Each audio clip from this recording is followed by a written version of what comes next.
அன்பின் பிதாவே, இந்த காலை வேலைக்கா மக்க நன்றி செலுத்துகிறோம்.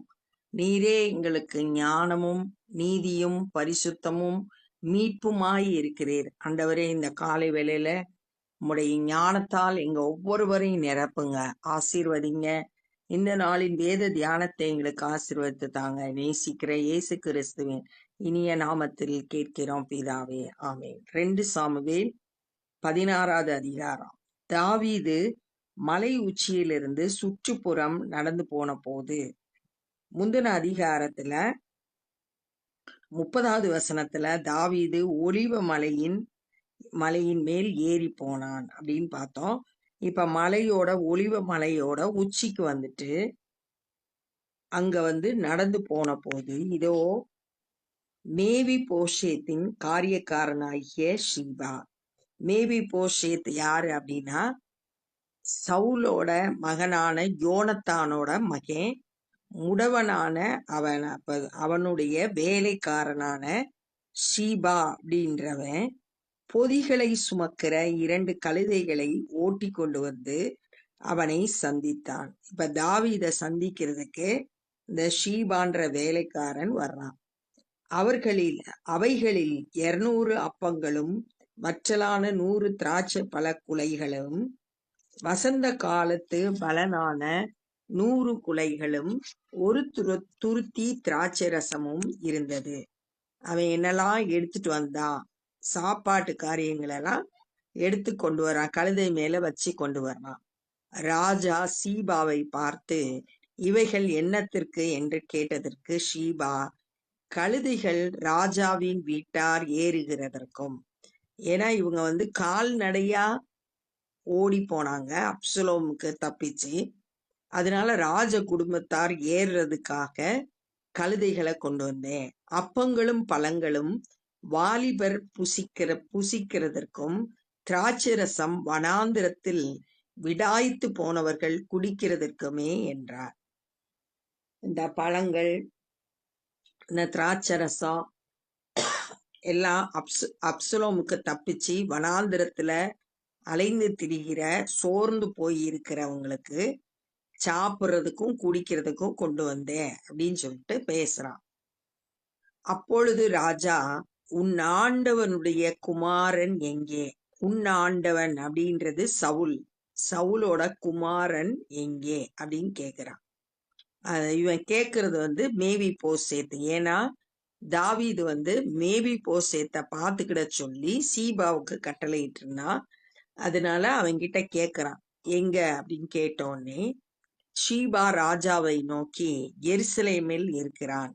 இன்று இஸ்ரவேலின் வீட்டார் என் தகப்பனுடைய ராஜ்யத்தை என் வசமாய் திரும்ப பண்ணுவார்கள் என்றான் என்று சொன்னான். இவன் என்ன சொல்றான்னா, அவன் மேவி போசேத்து சொல்றான், என் தகப்பனுடைய ராஜ்யத்தை, சவுலோட குடும்பத்தோட ராஜ்யத்தை என் வசமாய் திரும்ப பண்ணுவாங்க இஸ்ரவேல் வீட்டார். இஸ்ரவேல் மக்கள் திரும்பவுமா சவுல் வீட்டார் இடத்துல திரும்பி வந்துருவாங்க அப்படின்னு சொல்லிட்டு சொல்றான். ஆனா 19வது அதிகாரத்துல 2 சாமுவேல் 19:24 இருந்து 30 வரைக்கும் உள்ள வார்த்தைகளை இந்த சீபா வீணான பொய்ய பழி சாட்டனா அப்படின்னு சொல்லிட்டு இந்த மேவி போசேத்து தாவீது கிட்ட விளக்கமா சொல்றத அங்க நம்ம வாசிக்கலாம். இங்க இவன் அப்படி சொல்றான். அப்பொழுது ராஜா சீபாவை நோக்கி, மேவி போசேத்துக்கு உண்டான எல்லாம் உன்னுடையதாயிற்று என்றான். உடனே சொல்லிட்டான், அவன்கிட்ட என்னென்ன இருக்கோ எல்லாம் உனக்கு சொந்தமாயிரும்.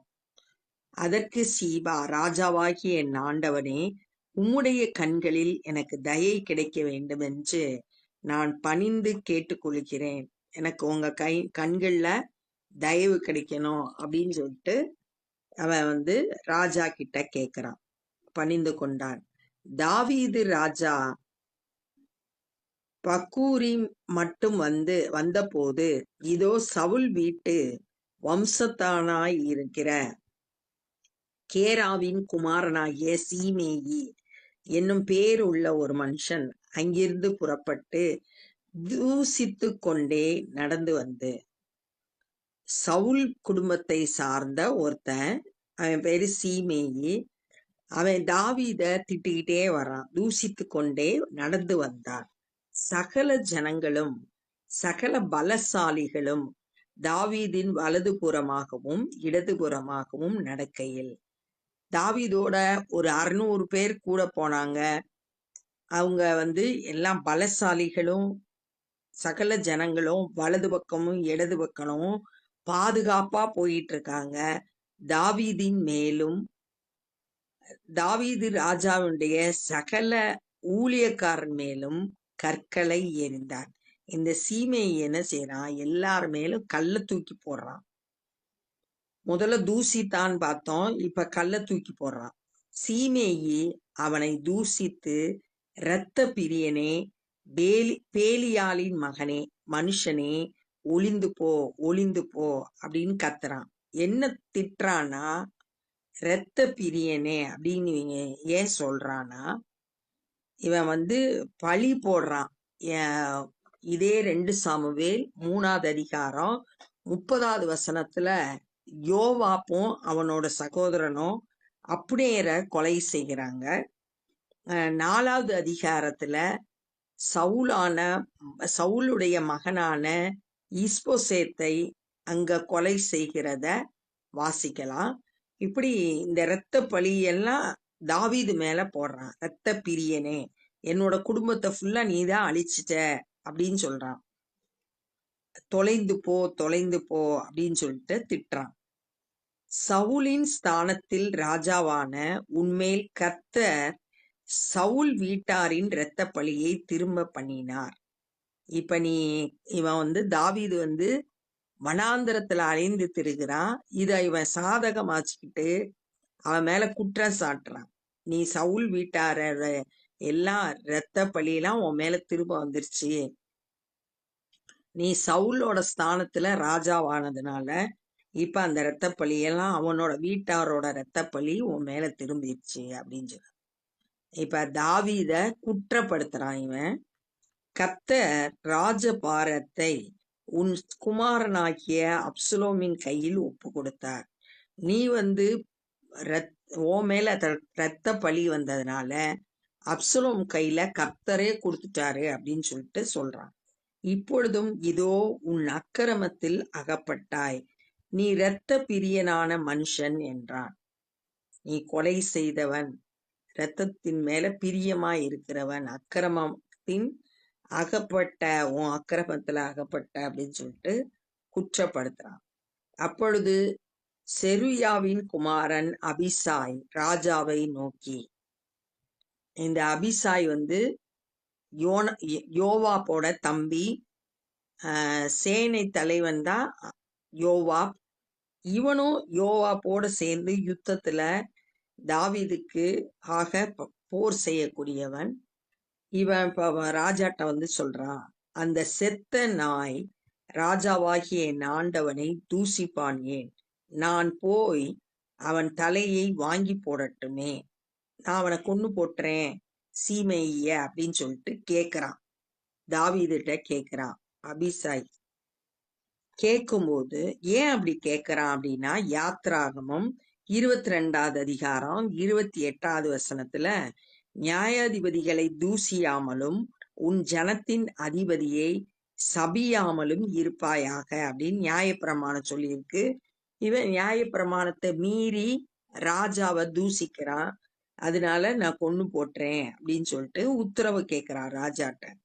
அதற்கு ராஜா, செருயாவின் குமாரரே, எனக்கும் உங்களுக்கும் என்ன?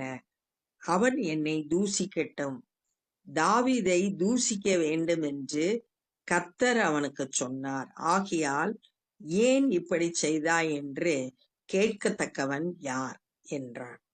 தாவீது எல்லா சூழ்நிலையிலும் கர்த்தரையே சார்ந்து கொள்றாரு. இப்ப என்ன சொல்றானா, எனக்கு விரோதமா ஒருத்தன் எழும்புனானா அது கர்த்தர் சொல்லிதான் செய்யறான் அப்படின்னு சொல்லிட்டு முழு நம்பிக்கையும் கர்த்தர் மேல வச்சிருந்தாரு. அதனால யாரும் அதுல கேள்வி கேட்க முடியாது அப்படின்னு சொல்லிட்டு சொல்றான். 1 பேதுரு 3வது அதிகாரம் 9வது வசனம். 1 பேதுரு 3வது அதிகாரம் 9வது வசனம். தீமைக்கு தீமையும் உதாசீனத்துக்கு உதாசீனமும் சரி கட்டாமல். ஒருத்தர் தீமை செய்யறான். இப்ப சீமேயி தாவீத தூசிக்கிறான். அந்த தீமைக்கும் மறுபடியுமா தீமை செய்யக்கூடாது. தீமைக்கு தீமையும் உதாசனத்துக்கு உதாசனமும் சரி கட்டாமல் அதற்கு பதிலாக நீங்கள் ஆசீர்வாதத்தை சுதந்திரித்துக் கொள்ளும்படி அழைக்கப்பட்டவர்கள் என்று அறிந்து ஆசீர்வதிங்கள். நம்மலாம் யாருன்னா ஆசீர்வாதத்தை பெற்றுக்கொள்ளும்படியா அழைக்கப்பட்டவர்கள். அதை முதல்ல நம்ம அறிந்து கொள்ளணும். அதனால தீமை செய்கிறவர்களா ஆசீர்வதிக்கணும். இதுதான் கிறிஸ்தவ பண்பு. நமக்கு தீமை செய்யறவங்களுக்கு தீமை செய்யக்கூடாது, அவங்கள ஆசீர்வதிக்கணும். அப்பதான் நம்ம ஆசீர்வாதத்தை சுதந்திரித்து கொள்ள முடியும். இங்க தாவீது தன்னை தூசிக்கிறவனை பழி வாங்கல, கர்த்தருக்கு ஒப்பு கொடுக்கிறான். பின்னும் தாவீது அபிசாயை தன் ஊழியக்காரர் எல்லாரையும் பார்த்து, வேலைக்காரர்கள் எல்லாத்தையும் பார்த்து, இதோ என் கற்ப பிறப்பான என் குமாரனே, என் பிராணனை வாங்க தேடும் போது இந்த பென்யமீனன் எத்தனை அதிகமாய் செய்வான். அவன் தூசிக்கட்டும். அப்படி செய்ய கர்த்தர் அவனுக்கு கட்டளையிட்டு இருக்கிறார். என் சொந்த பிள்ளையே என் உயிரை வாங்கணும்னு தேடிக்கிட்டு இருக்கப்ப இந்த பென்யமீனன் சவுல் பென்யமீன் கோத்திரம். அப்ப பென்யமீன் கோத்திரத்துல பிறந்தவன் தான் அந்த சீமேயி, சவுலோட குடும்பத்துல பிறந்தவன் தான். அதனால பென்யமீன் ஆன இவன் எத்தனை அதிகமாய் செய்வான். என் சொந்த பிள்ளையே என்னை அழிக்க தேடுறப்ப சவுலின் குடும்பத்தார் அழிக்க தேடுறது அதிகமா செய்வான். அவன் தூசிக்கட்டும். இப்படி செய்ய கர்த்தர் அவனுக்கு கட்டளையிட்டார். ஆண்டவர் தான் அவனுக்கு உத்தரவு கொடுத்திருக்காரு அப்படின்னு சொல்லிட்டு கர்த்தருக்கு காத்திருக்கிறான், பொறுமையா இருக்கான். உடனே தான் பதிலுக்கு பதில் பேசல, எதுவுமே செய்யல, பொறுமையோடு காத்திருக்கிறான்.